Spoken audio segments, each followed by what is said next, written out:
Hoje é o dia do psicanalista, segundo, vamos falar sobre Sigmund Freud, fundador da psicanálise.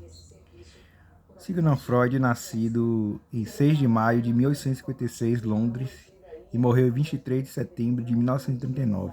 Foi um médico neurologista e importante psicanalista austríaco. Foi o criador da psicanálise e personalidade mais influente da história do campo da psicologia. A influência de Freud pode ser observada em diversos campos do conhecimento, até mesmo na cultura popular, inclusive um cotidiano de palavras que se tornaram recorrentes, mas que surgiram a partir de suas teorias. Expressões como neurose, repressões, projeções popularizaram-se a partir de seus escritos. Freud nasceu em uma família judaica na cidade de Freiberg, em Maré, na época pertencente ao Império Austríaco, atualmente denominada de Pribor, na República Tcheca. Iniciou seus estudos pela utilização da técnica da hipnose no tratamento de paciente diagnosticado.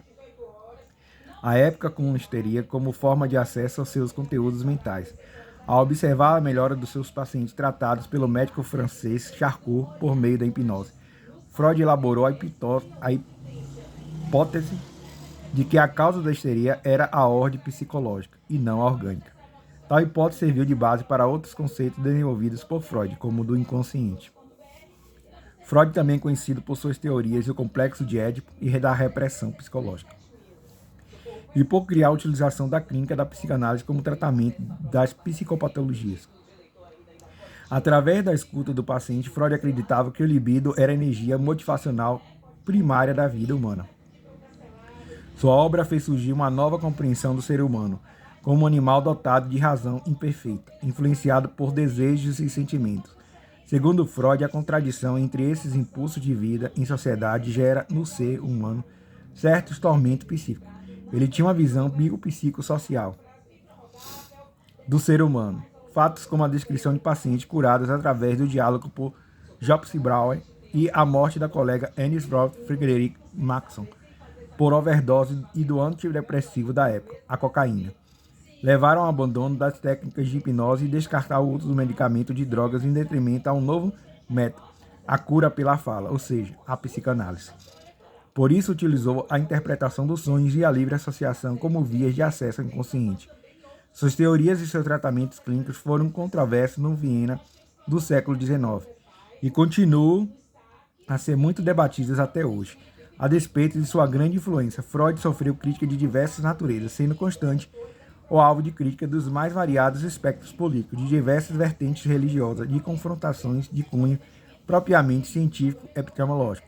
Contudo, a psicanálise de Freud se desenvolveu através de estudos e práticas clínicas na área, com a contribuição de teóricos e clínicos que sucederam. Alguns de seus herdeiros intelectuais criaram suas próprias teorias, mas também sempre com base nos pressupostos intrínsecos colocados por Freud, como a noção de inconsciente e transferência.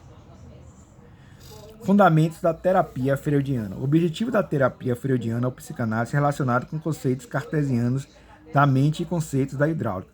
Mover mediante a associação livre e a interpretação dos sonhos, ou pensamentos e sentimentos reprimidos, explicados como uma forma de energia, através do consciente para permitir ao sujeito a catástrofe que provocaria a cura automática. Pensamento e linguagem. Em suas teorias, Freud afirma que os pensamentos humanos são desenvolvidos por processos diferenciados, relacionando tal ideia que nosso cérebro trabalha essencialmente no campo da semântica.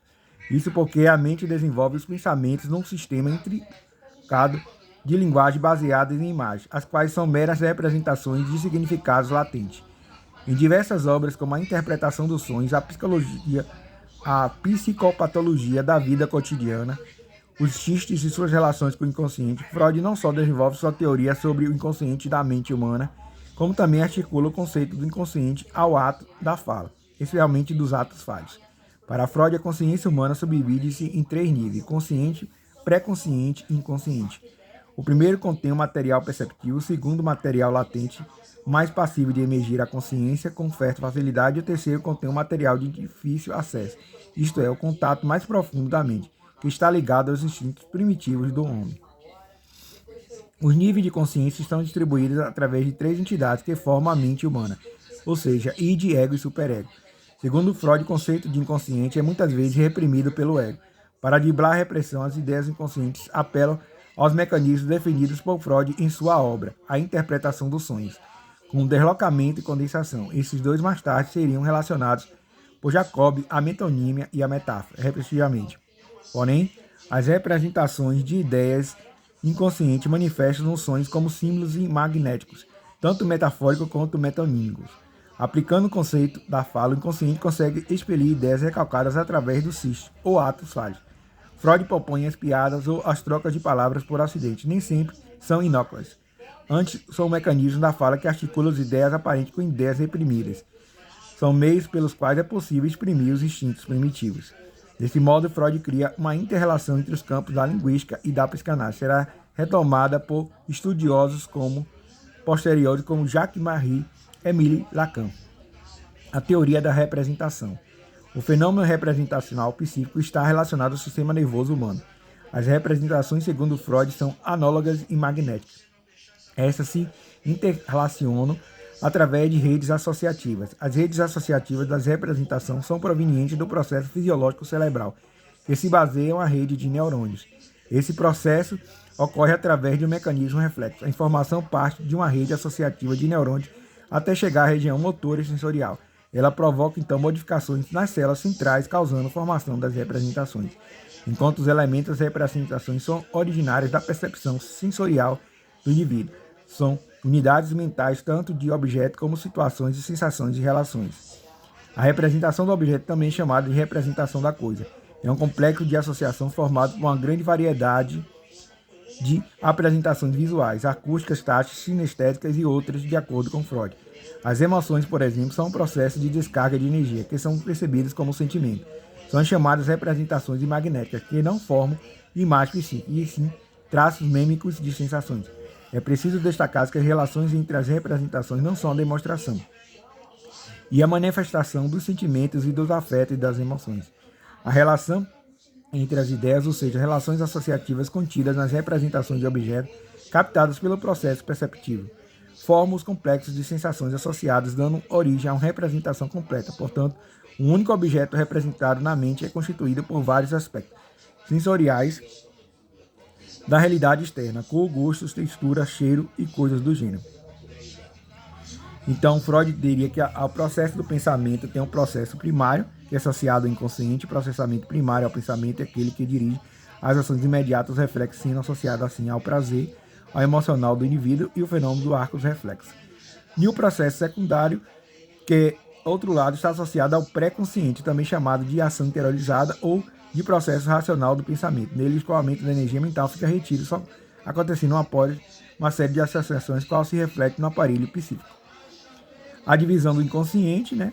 Ele fala do inconsciente, pré-consciente e consciente. O inconsciente é a parte mais profunda, né? E a gente tem dentro do inconsciente o id, o ego e o superego. Né? O id representa os processos primitivos do pensamento, que constitui, segundo Freud, o relatório das funções.